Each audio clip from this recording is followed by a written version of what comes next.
नमस्कार, आप देख रहे हैं क्वेश्चन आवर और आपके साथ मैं हूं दिव्यदर्शनी बिष्ट। 5 राज्यों के विधानसभा चुनाव के परिणाम ने कांग्रेस को खासा झटका पहुंचाया है। इन चुनावों में कांग्रेस के हाथ से बीजेपी ने छत्तीसगढ़ और राजस्थान छीन लिए। ऐसे में अब कांग्रेस हार को लेकर मंथन करेगी, लेकिन सवाल ये है कि इस हार से इंडिया गठबंधन पर क्या फर्क पड़ेगा और अब 2024 के लिए कांग्रेस कौन सा प्लान तैयार करेगी। हार को लेकर मंथन करेगी कांग्रेस। राजस्थान छत्तीसगढ़ हार गई कांग्रेस। इंडिया गठबंधन में लड़ाई से हुआ नुकसान। हार का इंडिया गठबंधन पर पड़ेगा असर। कांग्रेस के लिए हार कितना बड़ा झटका। 2024 में गठबंधन का क्या होगा। चुनाव से पहले एकजुट होगा इंडिया। ऐसे कई सवाल हैं जिसका जवाब मौजूदा वक्त में ना तो कांग्रेस के पास है और ना ही गठबंधन में शामिल किसी दल के पास। फिलहाल नेताओं के पास सारे सवालों के जवाब में दलीलें हैं। 4 राज्यों के विधानसभा चुनाव में बीजेपी ने कांग्रेस से 2 राज्य यानी छत्तीसगढ़ और राजस्थान छीन लिए। छत्तीसगढ़ और राजस्थान की जनता ने इस बार बीजेपी को पूर्ण बहुमत की सरकार दी। दोनों राज्यों की जनता को उम्मीद है कि पीएम मोदी ने जो वादा किया है उसे आने वाले वक्त में बीजेपी पूरा करेगी। हालांकि चुनाव में जो वादे किए जाते हैं उस पर कितना काम होता है ये किसी से छिपा नहीं। छत्तीसगढ़ और मध्य प्रदेश के नतीजे हम सबको बहुत अंदर तक चौंकाने वाले हैं। मध्य प्रदेश में तो ऐसा लग रहा है जैसे जो वोटिंग मशीन है उसमें सब भाजपा ही भाजपा थी, और जबकि जमीन पर लग रहा था कि भाजपा साफ है। सेमीफाइनल हार गई कांग्रेस। 6 दिसंबर को इंडिया गठबंधन की बैठक में लोकसभा चुनाव को लेकर होगी चर्चा। क्या कांग्रेस की बातों से सभी दल होंगे सहमत। राज्यों में हुए विधानसभा चुनाव को 2024 में होने जा रहे लोकसभा चुनाव का सेमीफाइनल माना जा रहा था। 2024 में जीत हासिल करने और बीजेपी को सत्ता से हटाने के इरादे से विपक्षी दलों ने Indian national development inclusive alliance यानी इंडिया नाम से गठबंधन बनाया। लेकिन मध्य प्रदेश विधानसभा चुनाव से पहले ही गठबंधन में दरार पड़ गई। अखिलेश यादव सीट बंटवारे को लेकर नाराज हो गए और उन्होंने कांग्रेस पर कई तरह के सवाल उठाए। अब जब विधानसभा चुनाव में कांग्रेस से 2 राज्य छीन लिए गए तो कांग्रेस अध्यक्ष मल्लिकार्जुन खड़गे ने इंडिया के घटक दलों की एक बैठक बुलाई है जो 6 दिसंबर को दिल्ली में होगी। हालिया चुनावों में नतीजों के बाद हो रही इस बैठक का महत्व अब और भी ज्यादा बढ़ गया है। सवाल उठ रहे हैं कि नतीजों का इस गठबंधन और इसके भविष्य पर क्या असर पड़ेगा। कांग्रेस मध्य प्रदेश में सरलता से सत्ता में आती हुई दिखाई दे रही है, और छत्तीसगढ़ की स्थिति ये थी कि भाजपा स्वयं छत्तीसगढ़ को अपने से बाहर मान रही थी। ये मान रही थी कि हम हारेंगे मगर सम्मानजनक तरीके से हारेंगे, अच्छी टक्कर दे करके हारेंगे। लेकिन ये नतीजे दोनों चौंकाने वाले हैं। बल्कि ये इसकी तुलना में तो राजस्थान में कांग्रेस ने अच्छी टक्कर दी, जबकि राजस्थान में बहुत सारे फैक्टर्स थे जो फैक्टर्स हमको चिंतित कर रहे थे। मगर थोड़ा और वक्त मिलता तो हो सकता है राजस्थान में ये टक्कर पूरी तरीके से वास्तविक अर्थों में कांटे की टक्कर हो जाती। मगर अंतोगत्वा जीत है, भाजपा जीती है, वो बधाई के पात्र हैं, वो बधाई के हकदार हैं। और हम विश्लेषण करेंगे, जीत का भी करेंगे और हारों का भी विश्लेषण भी करेंगे। हार का लोकसभा चुनाव पर पड़ेगा असर। चुनाव से पहले एकजुट हो जाएगा इंडिया। 6 दिसंबर को होने वाली बैठक में क्या होगा ये तो समय के साथ पता चलेगा। लेकिन ये कहना गलत नहीं है कि इंडिया गठबंधन पहले ही दिन से कई चुनौतियों से जूझ रहा है। जैसे इसके घटक दल कई राज्यों में एक दूसरे के सबसे बड़े प्रतिद्वंदी हैं और वो एक दूसरे के खिलाफ चुनाव भी लड़ते रहे हैं। इसके साथ ही विभिन्न मुद्दों और विषयों पर उनकी राय और स्टैंड भी अलग है। विधानसभा चुनाव में हुई कांग्रेस की हार के बाद इंडिया गठबंधन में शामिल पार्टियों के नेता भी सफाई दे रहे हैं। मौजूदा वक्त में सबसे बड़ा सवाल है कि अब आगे कांग्रेस की रणनीति क्या होगी। निश्चित ही निराशा मिली है, क्योंकि हमें उम्मीद थी कि हम कम से कम 3 राज्य इसमें से जीतेंगे। तेलंगाना में हालांकि एक भारी भरकम जीत हमें मिली है, लेकिन जिस तरीके के रिजल्ट की उम्मीद हमें छत्तीसगढ़ और मध्य प्रदेश से थी वो नहीं हुआ है। लेकिन इतना ज़रूर कहूँगा कि जहाँ कांग्रेस को 4 करोड़ 90 लाख वोट पड़े हैं, वहीं बीजेपी को केवल 4 करोड़ 81 लाख वोट पड़े हैं। हम फिर भी 9 लाख वोट ज़्यादा बीजेपी से लेकर आए हैं इस चुनाव में। अगर राजस्थान को आप नज़दीक से देखें तो 2% वोटों का डिफरेंस है, वहीं छत्तीसगढ़ में 3.5% का डिफरेंस है, ये कोई ज़्यादा नहीं है। तो खैरात जीती है, मुद्दे हारे हैं, और इलेक्शन कमीशन भी कहीं ना कहीं संदिग्ध लगा मुझे, क्योंकि जिस तरीके से तेलंगाना में जब बीजेपी वहाँ के कांग्रेस के बड़े नेता से मिलने गए तो उनको सस्पेंड कर दिया गया। पनौती कहने में सजा और सुर्पनखा कहने में, जर्सी गाय कहने में कोई सजा नहीं, तो ये इस देश में चल रहा है और ऐसे में लोकतंत्र खतरे में है। उत्तराखंड में इस बार हैट्रिक लगाएगी बीजेपी। 2 बार से लगातार चुनाव जीत रही है बीजेपी। राज्य की 5 सीटों पर है बीजेपी का कब्जा। केंद्रीय स्तर पर कांग्रेस पार्टी लोकसभा चुनाव को लेकर क्या रणनीति बनाएगी ये नहीं पता, लेकिन उत्तराखंड की अगर बात करें तो पहले से ही यहाँ की सभी सीटों पर बीजेपी का कब्जा है। प्रदेश की 5 लोकसभा सीटों पर बीजेपी 2 चुनाव से लगातार जीत रही है। तो क्या 2024 के चुनाव में बीजेपी उत्तराखंड में हैट्रिक लगाने वाली है या फिर कांग्रेस किसी तरह बीजेपी को रोक पाएगी? विजय के इस समारोह से हर बीजेपी कार्यकर्ता को सलाह दूंगा, आग्रह करूंगा, अब आज से आपको मोदी की गारंटी वाली इस गाड़ी के आगे आगे चलना है। मोदी की गारंटी वाली गाड़ी देश की सफलता की गारंटी बनेगी, और ये भी मोदी की गारंटी है। और आपको एक बात और याद रखनी है,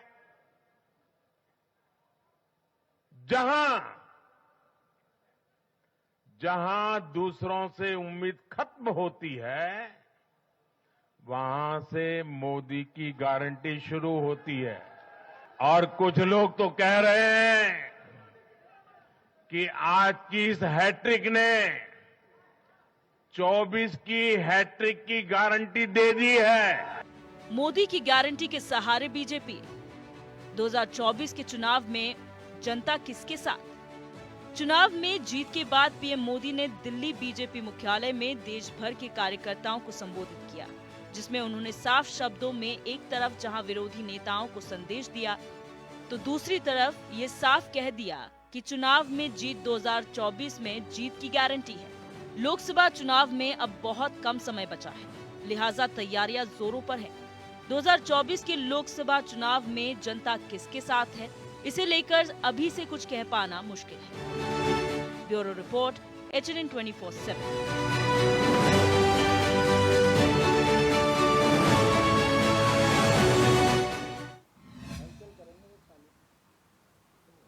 तो आज चर्चा का विषय यही है कि आखिर इंडिया का क्या होगा। इंडिया गठबंधन बन तो गया है, लेकिन जो हाल 3 राज्यों में हुआ है कांग्रेस का, वो क्या 2024 में भी रहेगा या बदलाव किया जाएगा? तमाम मेहमान इस चर्चा का हिस्सा बन चुके हैं, उनका इंट्रोडक्शन आपसे करा देते हैं। हमारे साथ सत्यवीर सिंह चौहान बीजेपी प्रवक्ता जुड़ चुके हैं, आशीष नौटियाल कांग्रेस प्रवक्ता हैं, शांति प्रसाद भट्ट यूकेडी नेता हैं, डीपी यादव सपा प्रवक्ता फोन लाइन पर हैं, और विपिन गौड़ राजनीतिक विश्लेषक हमारे साथ फोन लाइन पर हैं। आप सभी मेहमानों का इस चर्चा में बहुत स्वागत है।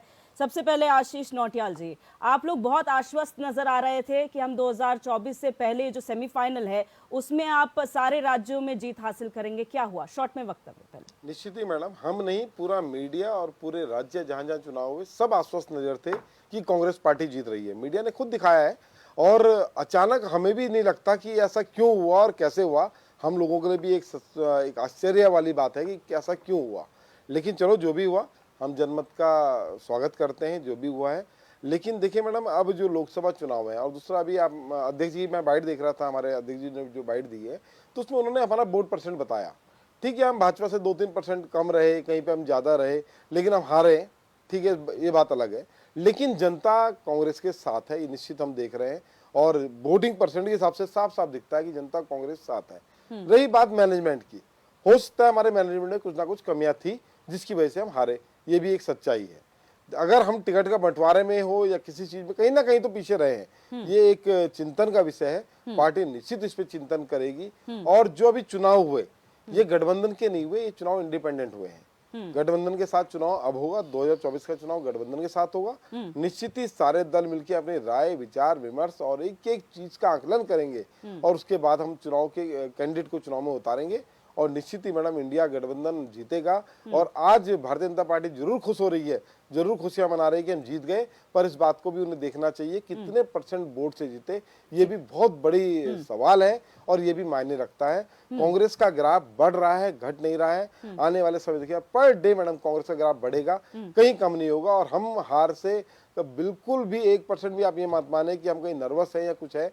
ये राजनीति है, राजनीति में जीत हार लगी रहती है, चुनाव होते हैं, जीत हार होती है, लेकिन हम जनता के साथ हैं और जनता के मुद्दों के साथ हैं और हमेशा जनता के मुद्दों के साथ बने रहेंगे। बिल्कुल। डीपी यादव जी, आपके पास आऊंगे। ये बात सच है कि 2024 के लिए गठबंधन हुआ, लेकिन मध्य प्रदेश में इसका सबसे ज्यादा असर देखने को मिला जब अखिलेश यादव की पार्टी, जो आपकी पार्टी है, आप लोग कहते हैं सीट शेयरिंग पर बात होती है और कांग्रेस की तरफ से कोई बयानबाजी होती है, आप लोग वहां पर लड़ जाते हैं। इसका खामियाजा आप लोग भुगत रहे हैं।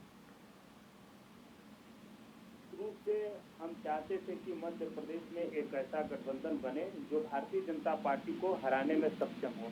आप देखेंगे तो मध्य प्रदेश के जो चुनाव हो रहे थे वो कहीं न कहीं शिवराज सिंह चौहान से लोग खफा थे। शिवराज सिंह चौहान की सरकार थी, वो सरकार जो है जमीन पर अच्छा काम नहीं कर रही थी। हम लोग गए थे जब वहाँ पर चुनाव प्रचार प्रसार के लिए, तमाम तरह के वहाँ पर आरोप प्रत्यारोप सुनने को मिलते थे कि वो महिलाओं की सुरक्षा को लेकर के, किसानों को लेकर के, बेरोजगारी वहाँ पर सबसे अहम जो मुद्दा था वहाँ मध्य प्रदेश में था।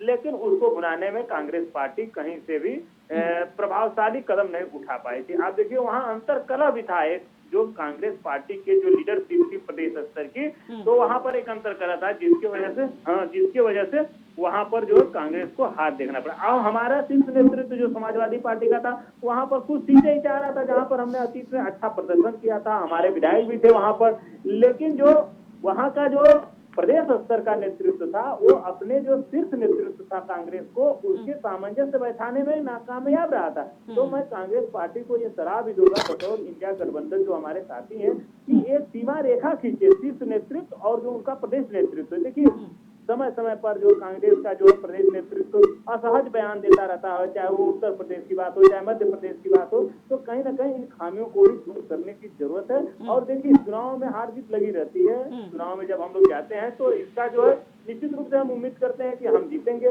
लेकिन परिणाम कभी कभी हमारे अनुकूल नहीं रहता है। तो इससे कोई निराशा वाली बात नहीं है। और जो मुद्दे हैं, जो विचारधारा है, उसकी लड़ाई, उसके लिए संघर्ष तो हम आगे करते ही रहेंगे। अब देखिए इस समय देश के हालात क्या है, किस प्रकार से प्रति व्यक्ति आय घटती जा रही है लगातार लोगों की, और कहीं ना कहीं जो बेरोजगारी है वो चरम पर जा रही है, महंगाई भी आपके देखिए लगातार बढ़ती जा रही है। तो इन सारे मुद्दों को लेकर के हम 2024 के लोकसभा चुनाव में जाएंगे। और निश्चित रूप से आप देखिएगा उत्तर प्रदेश से 80 सीटें लोकसभा की हैं, तो पूरे देश की नजर उत्तर प्रदेश पर रहती है और उत्तर प्रदेश में समाजवादी पार्टी सबसे बड़ा दल है। तो निश्चित रूप से समाजवादी पार्टी के ऊपर भी सारा दारोमदार है कि समाजवादी पार्टी भारतीय जनता पार्टी का जो विजय रथ है उसको किस प्रकार से रोके। और समाजवादी पार्टी ने करके दिखाया है, हमारे 45 से ऊपर के सांसद रहे हैं उत्तर प्रदेश में। तो अब एक बार पुनः समाजवादी पार्टी जो है इतिहास को दोहराएगी 2024 में, भारतीय जनता पार्टी को शिकस्त देने में कामयाब।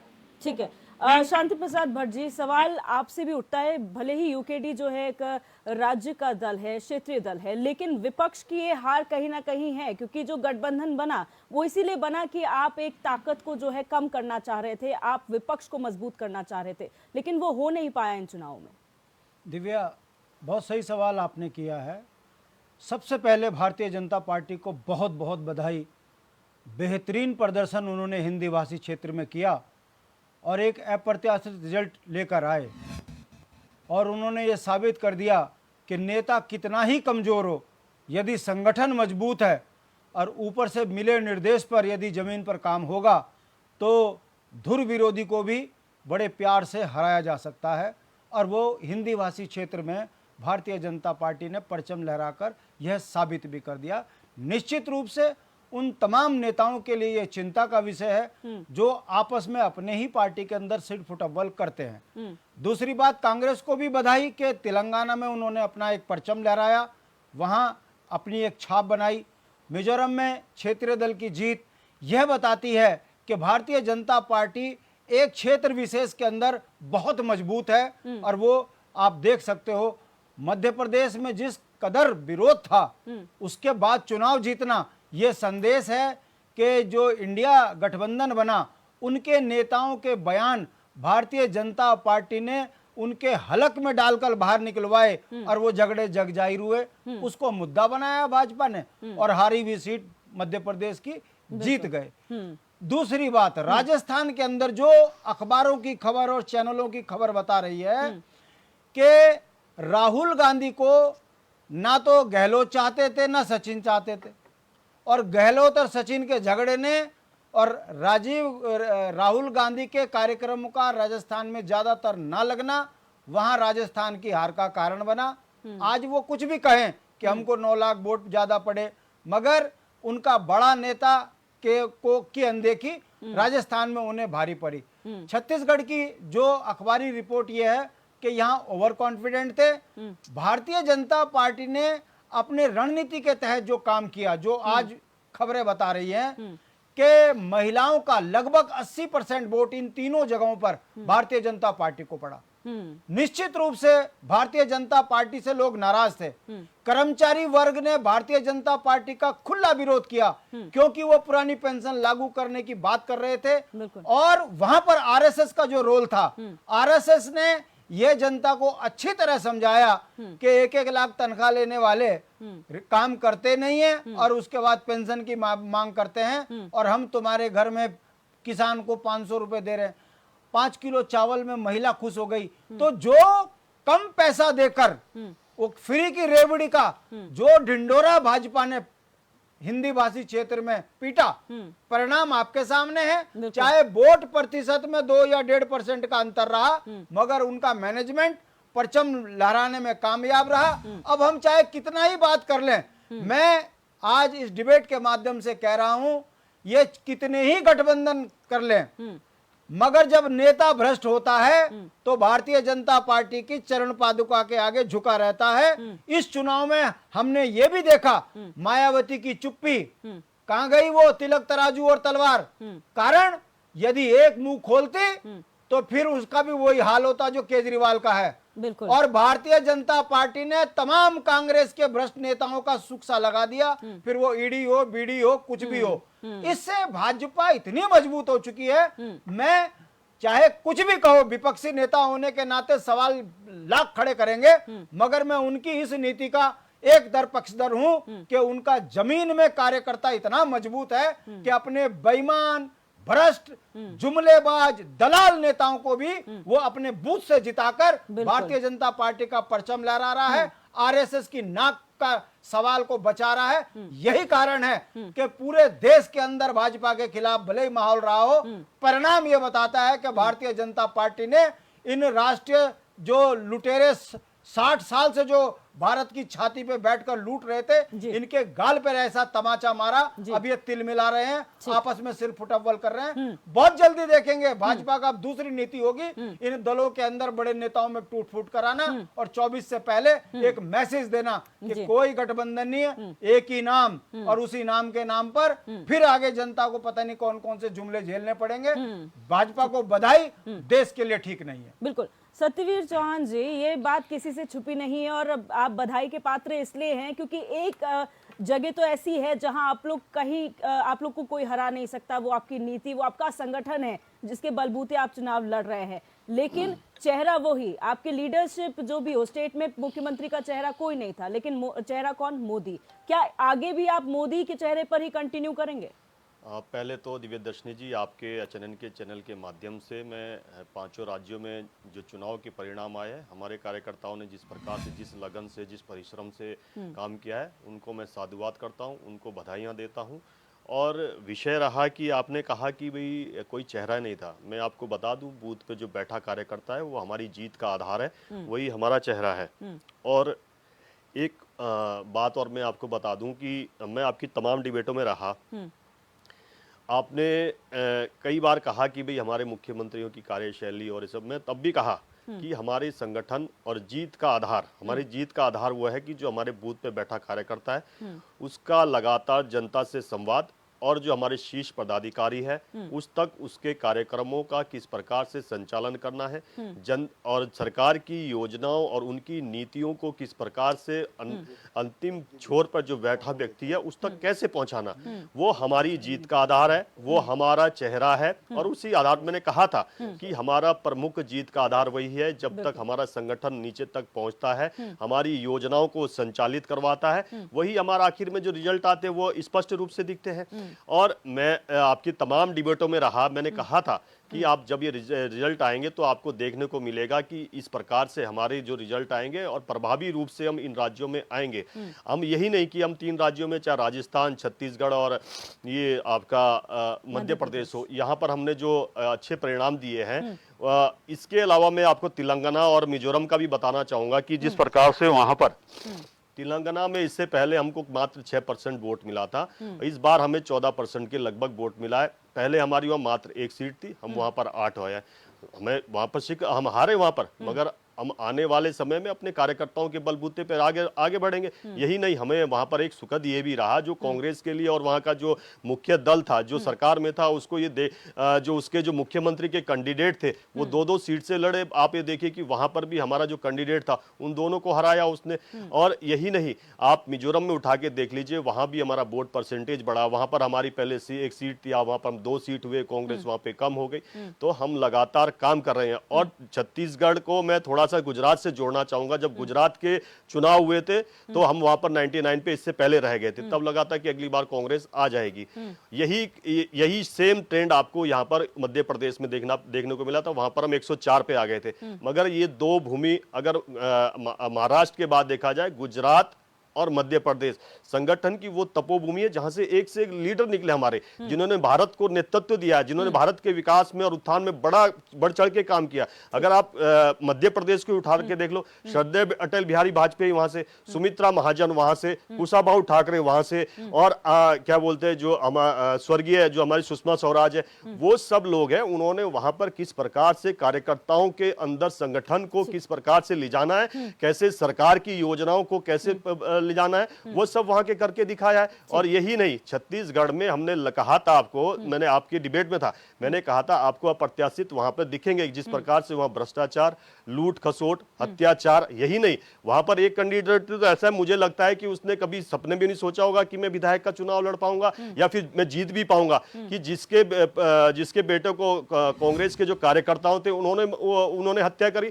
उसको हमने टिकट दिया। आज देखिए वो किस प्रकार से जीत के आए। हमारी पार्टी हमेशा जो निर्मल है, दुर्बल है, गरीब है, वंचित है, शोषित है, उसके साथ खड़ी हुई है। दीनदयाल जी ने कहा था कि किसी भी पार्टी का जो सिंबल है वो तभी तक उसको संबल प्राप्त हो सकता है जब तक वो अंतिम छोर पे व्यक्ति को संबल देगा। वही कारण है कि आज हम तमाम राज्यों में दिख रहे हैं। आज उत्तर भारत में देख लीजिए किस प्रकार से कांग्रेस साफ हो गई है। और यही नहीं, इनके 2 नेता आपस में लड़ गए, चाहे तहसीन पुणेवाला हो, चाहे आपके कीर्ति चिदम्बरम हो। वो कह रहे हैं कि भाई अब ये उत्तर भारत और दक्षिण भारत की लड़ाई है। वही यहाँ पर उत्तराखंड में कांग्रेस ने ये ट्रेंड चलाया था। आप हर्ष देख लीजिए कि आज कांग्रेस किस स्थिति में। हमारे लिए भारत एक है, श्रेष्ठ भारत, एक भारत। और हमने जिस प्रकार से योजनाओं को, केंद्र की योजनाओं को, एक शांति प्रसाद भट्ट जी ने बड़ा विशेष प्रश्न उठाया कि महिलाओं को, मैं कहता हूं कि महिलाओं का विशेष रूप से वोट मिला। में क्यों मिला? उनके लिए हमने इतनी योजनाएं चलाई, जनधन से लेके, उज्ज्वला योजना से लेके,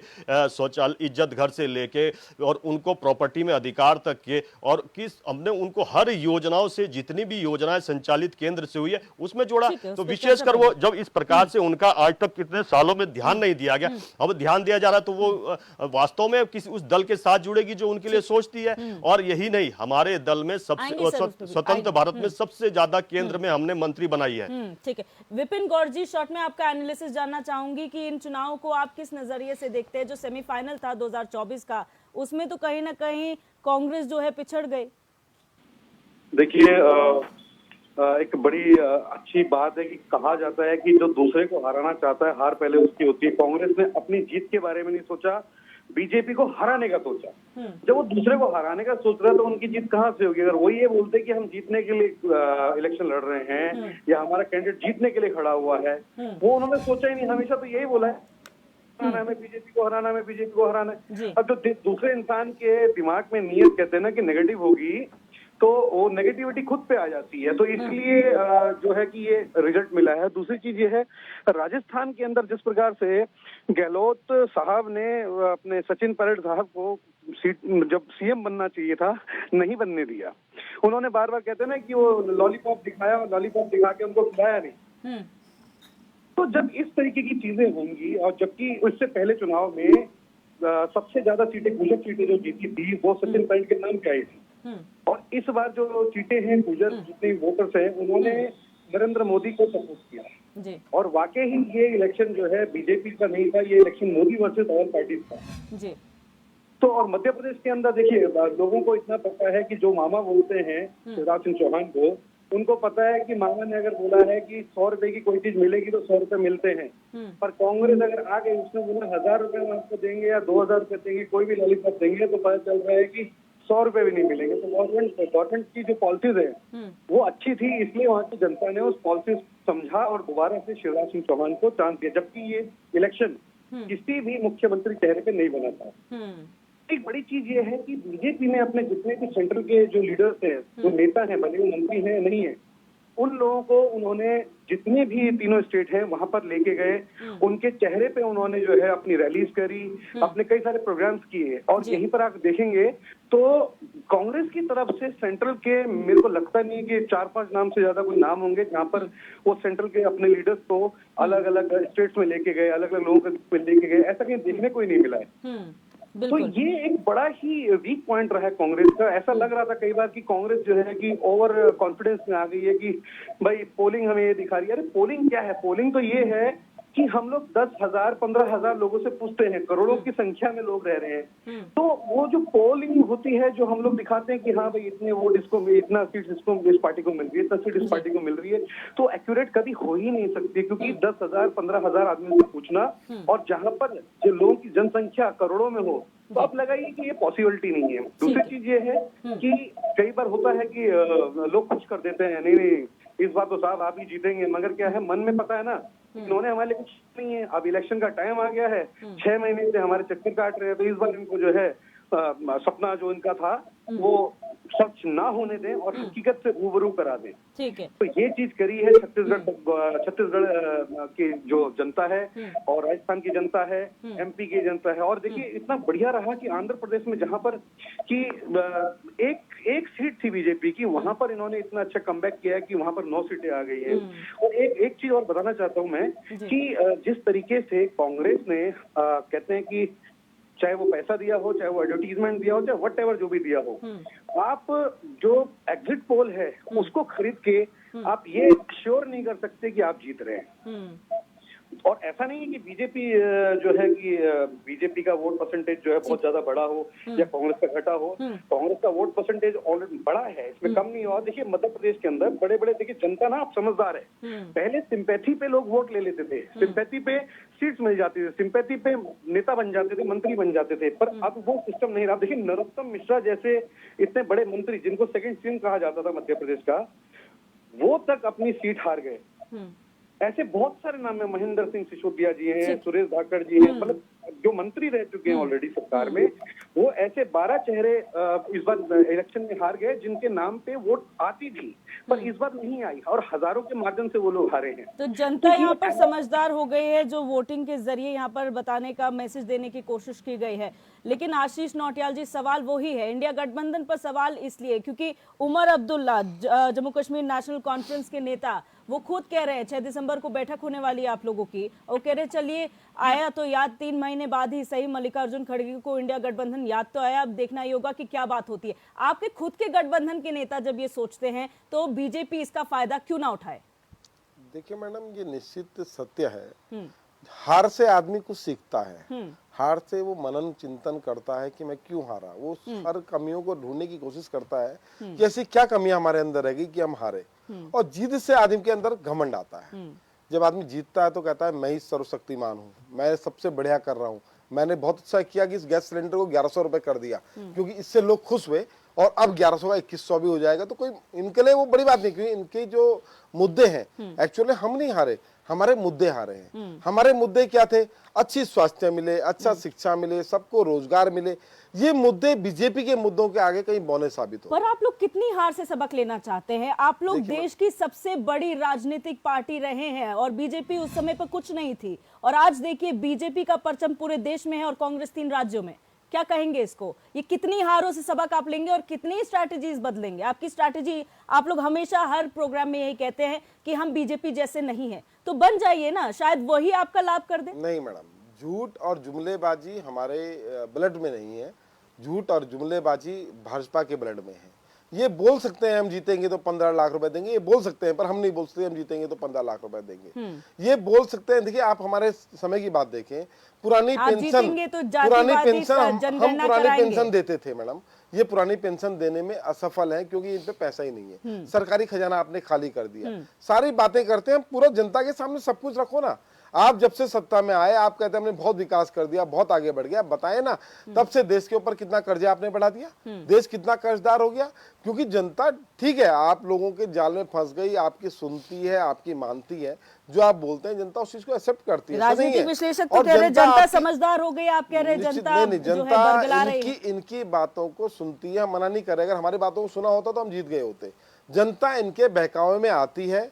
ये जो बोलते हैं जनता सोचती है सच बोल रहे हैं, और मोदी जी का कुछ चेहरा भी इस तरीके से है कि लोग सोचते हैं कि यही सच बोल रहे हैं। पर जितना झूठ शायद मोदी जी बोलते हैं, मैंने आपको एक दिन पहले भी कहा था और आज भी मैं आपको कहूंगा इस चैनल के माध्यम से, आप गूगल में सर्च करें सबसे झूठा प्रधानमंत्री कौन है विश्व का, तो सबसे पहले नाम प्रधानमंत्री माननीय नरेंद्र मोदी जी का आता है। झूठ बोलकर सरकार बनाना बहुत बड़ी बात नहीं मैडम, सच का साथ देना बड़ी बात है। सच जरूर हार सकता है, लेकिन सच अंत में नहीं हारता, अंत में जीत सच्चाई की होती है। लेकिन आप लोगों का मन कब तक विपक्ष में बैठने का है? क्या दिक्कत है मैडम? लेकिन आप लोग ये सोचिए कि तब भी विपक्षी तौर पर बीजेपी मजबूत थी कि आपकी सरकार चले गई, और आज सत्ता में रहकर भी बीजेपी मजबूत है कि जनता उनकी सुन रही है, तो आप तब भी फेल हो गए इसका मतलब, और अब भी फेल हो रहे हैं। हम फेल नहीं है, हम जनता के साथ खड़े हैं, जनता के साथ खड़े थे, आज भी जनता के साथ खड़े हैं, और हमें जनता के साथ रहना है। देखिए मैडम, सत्ता पाना बड़ी बात नहीं है, जनता के साथ देना, जनता के साथ खड़ा होना बड़ी बात है। हो सकता है आज मैडम देश खतरे में कब से आया आप बताएं मैडम? 2013 के बाद देश खतरे में आ गया। पहले बात होती थी महंगाई पर, जब प्रधानमंत्री नरेंद्र मोदी जी जब चुनाव लड़े पहली बार, तो बात होती थी महंगाई पर कि अगर आप जाएं तो गैस सिलेंडर को हाथ जोड़ के जाएं। तब बात होती थी पेट्रोल के रेट पर, तब बातें अलग होती। लेकिन आज बात होती है कि देश खतरे में। अरे देश खतरे में आया कैसे? ठीक है, पहले भी तो सब कुछ हुआ, पहले भी तो देश चला, आज का देश है क्या? ये हमने तब चलाया मैडम जब सुई की फैक्ट्री नहीं थी, सुई से लेके हवाई जहाज तक हमने बनाने का काम किया, और तब तो हमने ये बात नहीं बोली। आज एक बात है, पाकिस्तान से हमने बांग्लादेश को अलग कर दिया।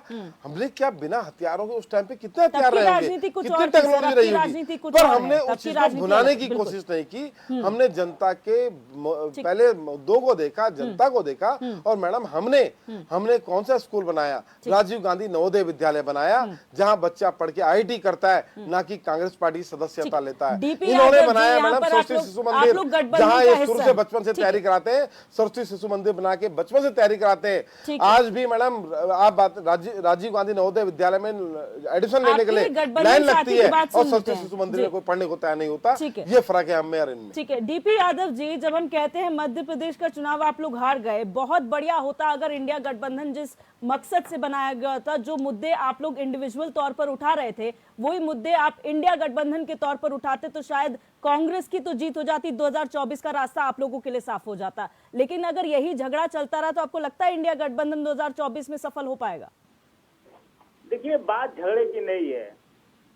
भारतीय जनता पार्टी जीती है, उसको बधाई है, लेकिन भारतीय जनता पार्टी के जीत से ज्यादा ये विपक्ष की हार है। इस बात को हमें खुले मन से स्वीकार करना पड़ेगा कि कहीं न कहीं भारतीय जनता पार्टी के आगे जो रणनीतियां थी उसको विपक्ष रणनीति बनाने में नाकामयाब रहा था। अब देखिए, इसमें 2-3 बातें आती हैं सामने। जिस प्रकार से एक कांग्रेस पार्टी के जो शीर्ष नेतृत्व है और उसका जो क्षेत्रीय नेतृत्व है, उसमें एक सामंजस्य की कमी भी थी।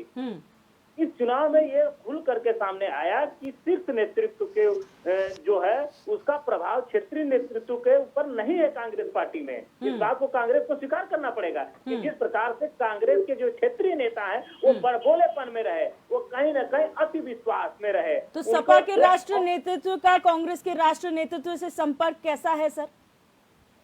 तो निश्चित रूप से अब दोनों में जब सामंजस्य नहीं तो वो हमारे सपा नेतृत्व से कैसे सामंजस्य बनाएंगे? आप इस बात को क्यों नहीं समझ रही हैं?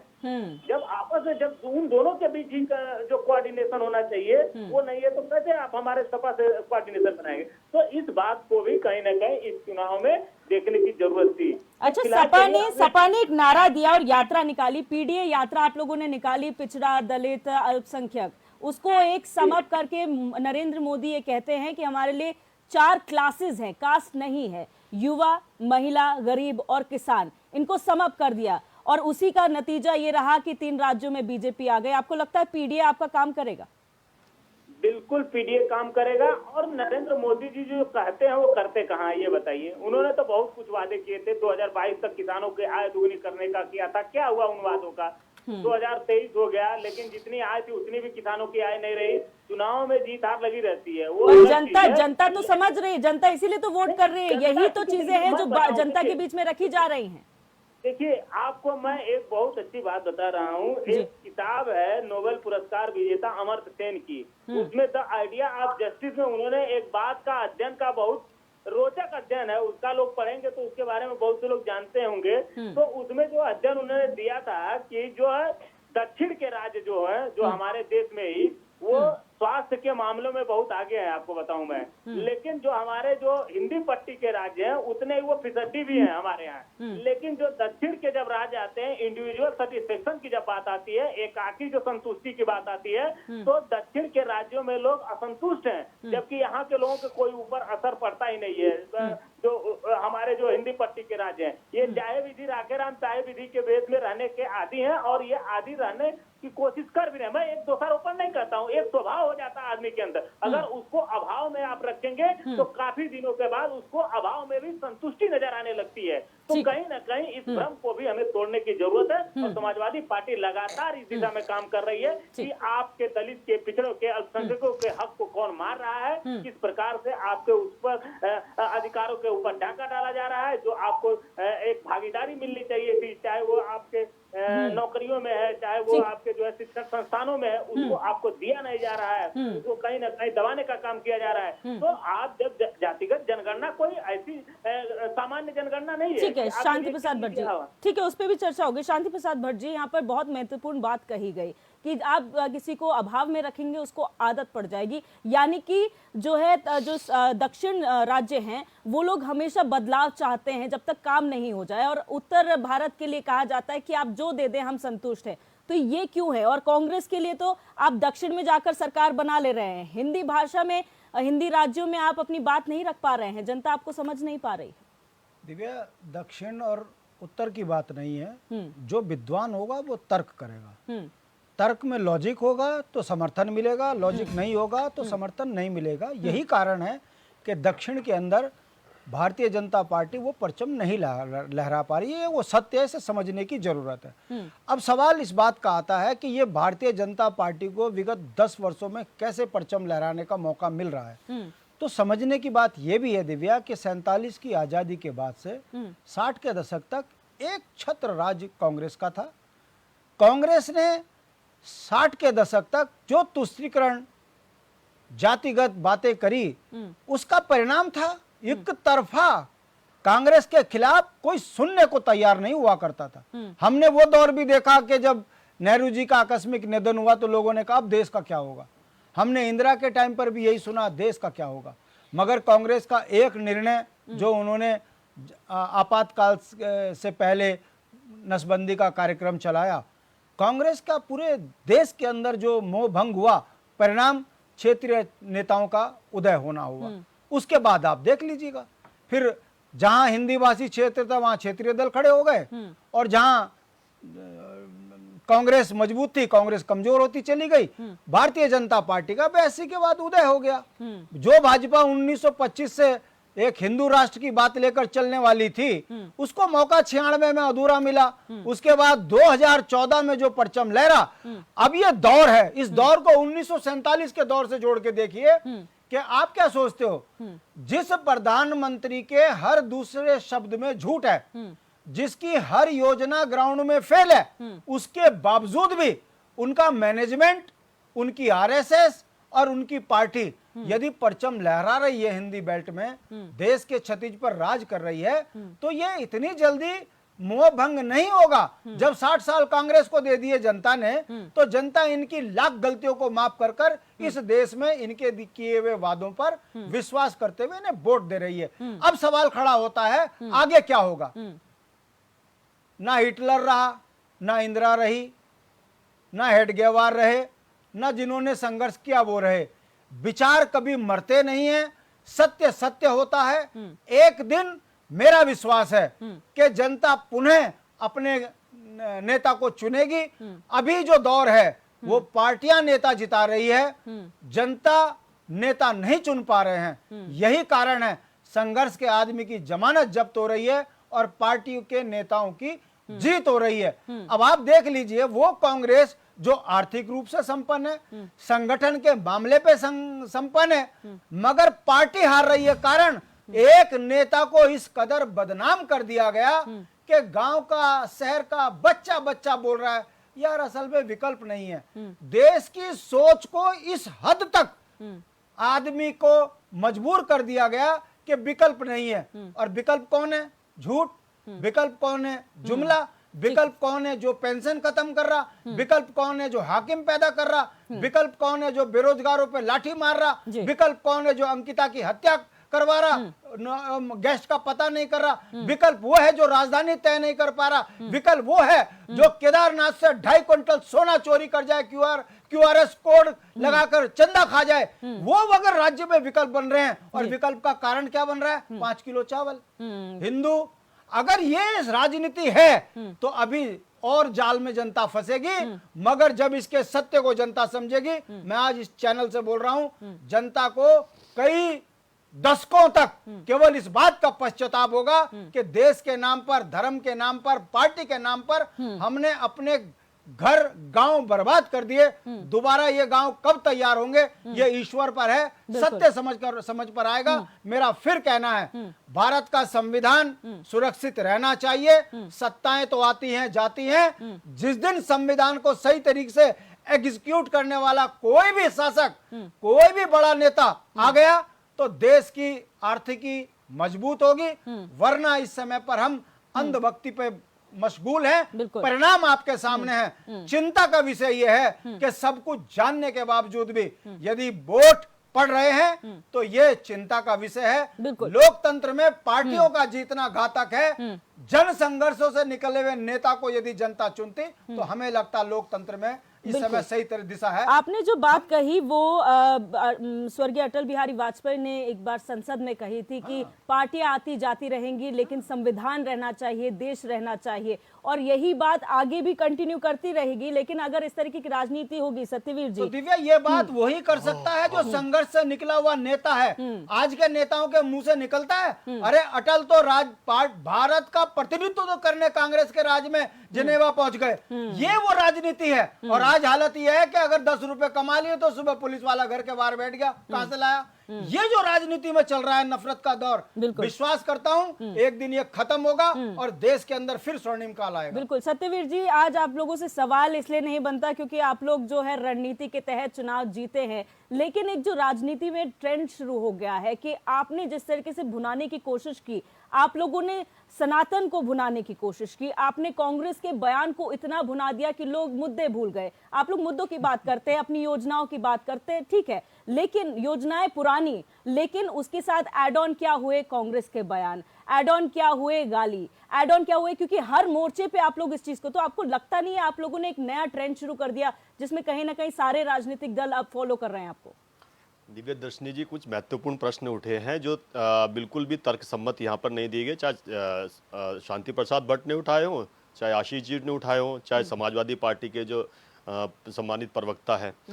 मैं बताना चाहूंगा कि दक्षिण की ही जब बात होती है, शांति प्रसाद भट्ट जी ने कहा कि कांग्रेस का एक छत्र राज रहा है। मैंने तो कभी अगर चुनाव आयोग के आंकड़े भी उठाऊं तो मुझे तो लगा नहीं। मुझे लगता है 27 से 32 साल तक तो बंगाल में ही बसु जी होते थे मुख्यमंत्री, उनका रहा, कॉमरेड का राज रहा। वही केरल की स्थिति भी रही है। तो एक तथ्य तो यहाँ पे मैंने आपको बता दिया। एक दूसरी स्थिति में भारतीय जनता पार्टी की आपको बताता हूँ कि हमारी क्या स्थिति है दक्षिण भारत में। हमारी सरकारें आई कुछ राज्यों में, चाहे कर्नाटक में आई हो पहले या आंध्र प्रदेश में हमारी गठजोड़ में सरकार रही हो, उसका मैं अभी प्रेजेंट स्थिति में बताता हूँ कि हमारी क्या स्थिति है वहां पर, राज्यों को लेकर नहीं, राष्ट्रीय लेवल पर लोकसभा को लेकर। अभी अगर आप आंकड़ा दो राष्ट्रीय दल जो प्रमुख दल है, चाहे कांग्रेस जो सबसे पुराना दल है और एक हमारा भारतीय जनता पार्टी का दल, आप मेंबर ऑफ पार्लियामेंट के आंकड़े उठा के देख लीजिए, 29 हमारे हैं, 29 कांग्रेस के हैं, 30 हमारे हैं। हमारी स्थिति देख लीजिए कि किसकी वहां पर मजबूत है। हम अपने संगठन को किस प्रकार से और मजबूत कर सकते हैं, अपने विचारों को, अपने योजनाओं को कैसे उन तक पहुंचा सकते हैं, वो लगातार चल रहा है। एक विषय और आया कि भाई सनातन का विषय आपने भी उठाया, शांति प्रसाद भट्ट जी ने भी उठाया। ये विषय अगर आपको समझना है तो इसको बहुत पहले जाना पड़ेगा। वो स्वामी विवेकानंद के, किसी को तो विद्वेष है नहीं स्वामी विवेकानंद, भारत के किसी व्यक्ति को तो है नहीं, भारत के बाहर भी उनके विचारों को आत्मसात किया जाता है। उनके वो बयान उठा के देख लीजिए जो उन्होंने कहा था कि जब इस भारत का जो मूल है या जो विचार है, जो चैतन्य समाज है या प्रबुद्ध समाज है, जिस दिन वो अपने नेतृत्व को समझ लेगा या अपना नेतृत्व खड़ा करेगा, उस दिन जितने भी इस प्रकार के दल हैं उनके इसी प्रकार के जो आज परिणाम आ रहे हैं वो देखने को मिलेंगे। उनकी बात आज लगातार सत्य हो रही है और उनका अनुसरण करने की आज पूरे विश्व में जिस प्रकार से होड़ लगी है वो आपको सब देखने को मिल रहा है। एक विषय और यहाँ पर आया, कांग्रेस के प्रवक्ता ने उठाया कि सारा का सारा काम उन्होंने किया है, तो थोड़ा सा अध्ययन हम भी करते हैं। तो मैं बता देना चाहता हूं, हम देहरादून के अंदर बैठे हैं, 2 ऐसे इंस्टीट्यूट है जो भारत में तो जो जिसकी छवि सबसे ऊपर है ही और अंतर्राष्ट्रीय लेवल पे भी है, आईएमए है। आप उठा के देख लीजिए कि आईएमए क्या बना था, आईएमए का नाम पहले क्या था। उसके बगल में आप दूसरा देख लीजिए जो फॉरेस्ट रिसर्च इंस्टीट्यूट है, वो किसके समय पे बना था, वो भी दोनों अंग्रेजों के समय बने थे। इससे आगे थोड़ा सा और आप आगे चले जाइए, रुड़की में जो इंजीनियरिंग कॉलेज जो आईआईटी के नाम से जो पहले आरईएस होता था, और आप जो आईआईटी खड़गपुर है, जो आज की डेट में आईआईटी खड़गपुर है, उससे पहले वो जेल हुआ करती थी। बीएचईएल जो पहले होती थी वो प्राइवेट लिमिटेड हुआ करती थी। तो वो तमाम वो इंस्टीट्यूट है जो उस कालखंड में खड़े किए गए। और आदरणीय मोदी जी जब से आए हैं, उन्होंने भारत की स्थिति को विश्व में किस प्रकार से आगे बढ़ाना है, चाहे वो आर्थिक रूप से, अगर हम आज जीडीपी के रूप में भी 7.6 पे पहुंचे हैं, जो हमारा आकलन कर रहे थे कि कम होगा, वो आज हम सबसे आगे है।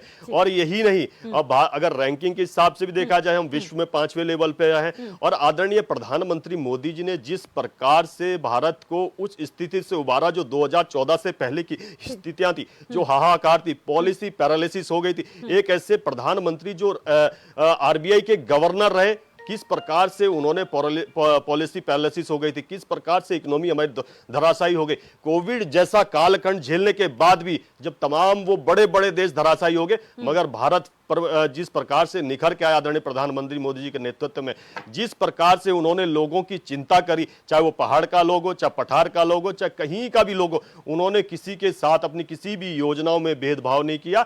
यही कारण है जिस प्रकार से आज जनता के बीच में वो लोकप्रिय होते जा रहे हैं, जिसके सामने आज जितने भी विपक्षी दल है, किस प्रकार से उनको मैं उन शब्दों का प्रयोग तो नहीं करूंगा आपके चैनल के माध्यम से, क्योंकि मेरा संगठन इस प्रकार से सिखाता नहीं है, मगर जनता सब जानती है। और आज संचार क्रांति का युग है। आज फिर मैं दक्षिण भारत की बात आती है, उत्तर भारत की बात, जो पहले जो दक्षिण भारत में बोल दिया जाता था, वो जब चुनाव खत्म हो जाते थे या साल भर वो सूचना यहां तक मिलती थी, आज की समय में भारत के अंदर चाहे आप अभी सूचना कर दीजिए, वो विदेशों तक चली जाएगी।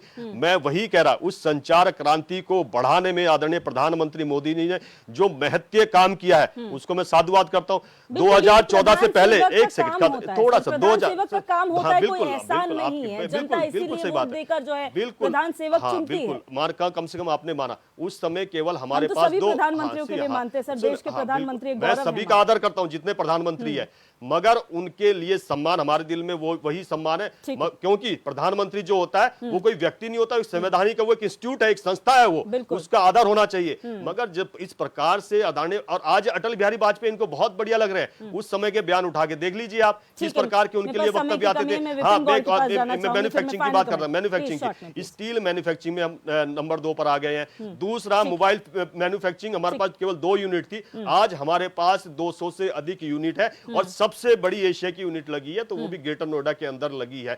हम आज पढ़ते, और जो जिस जो है डिटेल्स में जाएंगे, मैं थोड़ा बताता हूं, एक महत्वपूर्ण उत्तराखंड को लेके ये चुनाव चल रहे थे, और सिलकियारा जैसा, वहां पर तो कांग्रेस को मैं मान्यता, इसको अन्यथा मत लेना, कि ऐसा मुद्दा मिला था कि जैसे गिद्ध के मुंह से मांस छीन लिया, एक व्यक्ति भी को भी खरोच तक आने नहीं दी। और आदरणीय प्रधानमंत्री मोदी जी ने पहले दिन से अपडेट लिया, एक एक मंत्री उस विभाग से जो जुड़ा हुआ था वो वहां पर आपको देखने को मिला। वीके सिंह, बिल्कुल हम रिस्पॉन्सिबल थे, हाँ बिल्कुल इसी के साथ मैं जोड़ना चाहूंगा, भोपाल का चुनाव के साथ जोड़ना चाहूंगा। राजीव गांधी प्रधानमंत्री, खत्म कर देता हूं, राजीव गांधी प्रधानमंत्री थे, और भोपाल गैस कांड होता है, अर्जुन सिंह मुख्यमंत्री थे। आपने देखा है किस प्रकार से एंडरसन को प्राइवेट जेट से दिल्ली लाता है, उसके बाद अमेरिका छोड़ दिया जाता है। और हमारे समय पे देख लीजिए सिलकियारा में कैसे प्रधानमंत्री इनिशिएटिव लेते हैं, और उस समय के प्रधानमंत्री किस प्रकार से इनिशिएटिव लेते हैं, दोनों में देख ले कितना अंतर है। ये दिखता है कि नेतृत्व को इसलिए जनता स्वीकार कर रही है। और बढ़ूं, आप ही से फाइनल कमेंट की शुरुआत भी करूंगी। जिस तरीके से राजनीतिक माहौल बन रहा है, आपको क्या लगा इन 5 राज्यों में किस बेसिस पे चुनाव लड़ा गया? क्या मुद्दे इंपॉर्टेंट थे, या फिर धर्म को राजनीति में लाना इनके लिए फायदा हो गया, या जिस तरह से ट्रेंड बदल रहा है वो ट्रेंड, चेंजिंग ट्रेंड जो है बीजेपी के काम आ रहा है? अब ये हमारे कांग्रेस के प्रवक्ता, यूपीडी के प्रवक्ता कह रहे थे कि मोदी जी ने जो है रेहड़ी और भोजन और राशन पानी फ्री कर दिया, इसलिए वहाँ पर जो है लोग बेवकूफ बन गए। भाई साहब, मैं आपको बताना चाहता हूँ, लोग समझदार हैं, इसलिए लोगों ने उन लोगों को जिताया जो वाकई काम करेंगे और कर रहे हैं। नहीं तो बड़े बड़े नरोत्तम मिश्रा जैसे आदमी हारते नहीं एमपी के अंदर, जिनको सेकंड पीएम बोला जाता था। आप बोल रहे हैं कि देश बर्बादी की ओर है, आप तो लोग जो है कि मैं बोल रहा हूँ कि इतने खुश हैं, इसलिए भाजपा को इतने बड़े बहुमत से जिता रहे हैं। अगर ऐसा नहीं होता तो आप यूपीडी वाले तो क्या आप भट जी, आप डायरेक्टली चैनल पे बोल रहे हैं कि हमारे हिंदुस्तान के सब बेवकूफ हैं, कि वो आज आप विश्लेषक हो, मानते हो आप अंकिता हत्याकांड सही हुआ, आप मानते हो, इसका मतलब क्या उत्तराखंड के साथ राजधानी भाजपा के भोपू हो? आप ये बताइए, आप बीजेपी के